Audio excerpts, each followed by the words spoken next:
பட்டு போன விருட்சத்தை, பட்டு போன உங்களுடைய வாழ்க்கையை, பட்டு போன உங்களுடைய ஊழியத்தை, பட்டு போன உங்களுடைய வருமானத்தை ஆண்டவர் சொல்லுகிறார், இந்த மாதம் மறுபடியும் நான் தழைக்க பண்ணுவேன் என்று ஆண்டவர் வாக்கு கொடுக்கிறார். ஒருவேளை இங்கே இருக்கிற ஆண்டவருடைய பிள்ளைகளுடைய வாழ்க்கையிலே உங்கள் வாழ்க்கை பட்டு போனதாய் காணப்படலாம்.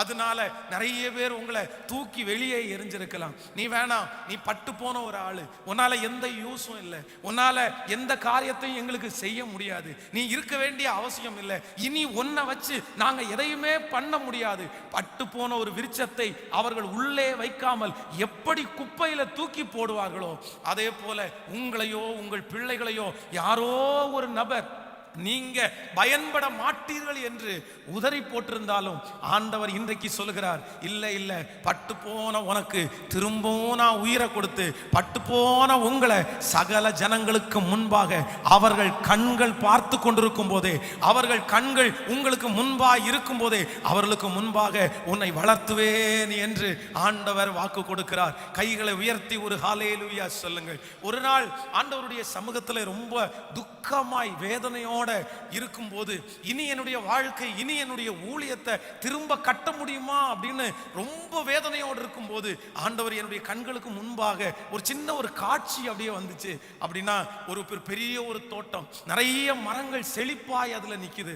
ஆனா அந்த செழிப்பாய் நிற்கிற மரங்கள் நடுவே ஒரே ஒரு மரம் மட்டும் ரொம்ப பட்டு போய் காஞ்சி போய் அந்த மரம் நிக்குது. அங்க இருந்து ஒரு பெரியவர் வர்றாரு. அவர் கொஞ்சம் தண்ணி எடுத்துட்டு வந்து அந்த மரத்துல அவர் ஊத்துறாரு.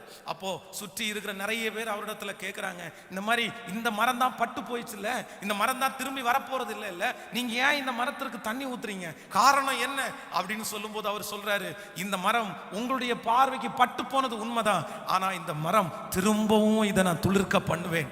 இந்த மரம் காட்டிலே இருக்கிற எல்லா மரத்தை விட பெரிய மரமாய் வளரப்போகிறது.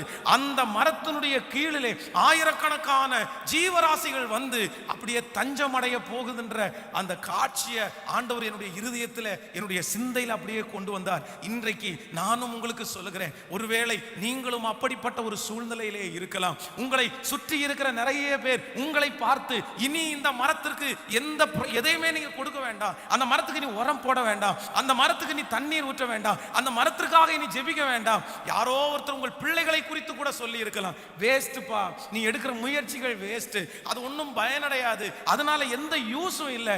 ஆனா கர்த்தராகிய ஆண்டவர் இன்றைக்கு தீர்க்க தரிசனமாய் சொல்லுகிறார், ஆண்டவர் உன்னுடைய பட்டு போன அந்த விருட்சத்திற்கு தண்ணீரை ஊற்றுகிறார்.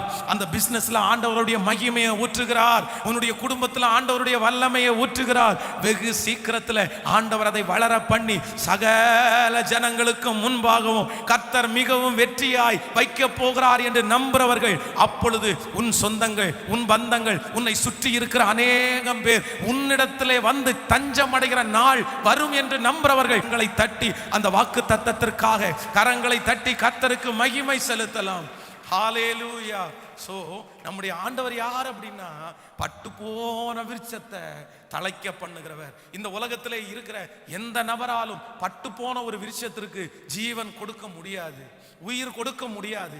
அவங்க எல்லாம் சொல்லுவாங்க, பட்டு போனது பட்டு போனதுதான், அதுக்கு திரும்ப ஜீவன் கொடுக்கிறது இயலாத காரியம், கூடாத காரியம். அதற்கு பதில் வேணும்னா இன்னொன்னு நம்ம வேணா உருவாக்கலாம்ப்பா, இன்னொன்னு வேணா நம்ம வளர்த்தலாம்ப்பா.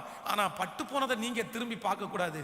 ஆனா ஆண்டவர் என்ன சொல்றாருல்ல, இல்ல இல்ல இல்ல, அவர் மனிதன் அல்லவா, அவர் மனுஷன மாதிரி இல்ல, மனுஷன் தான் இருக்கிறவைகளை கொண்டு இன்னொன்றை செய்கிறவன். ஆனா நான் ஆராதிக்கிற கர்த்தர் இல்லாதவைகளை கொண்டு பெரிய காரியத்தை செய்கிறவர், பட்டு போனதை தழைக்க பண்ண வல்லவர்.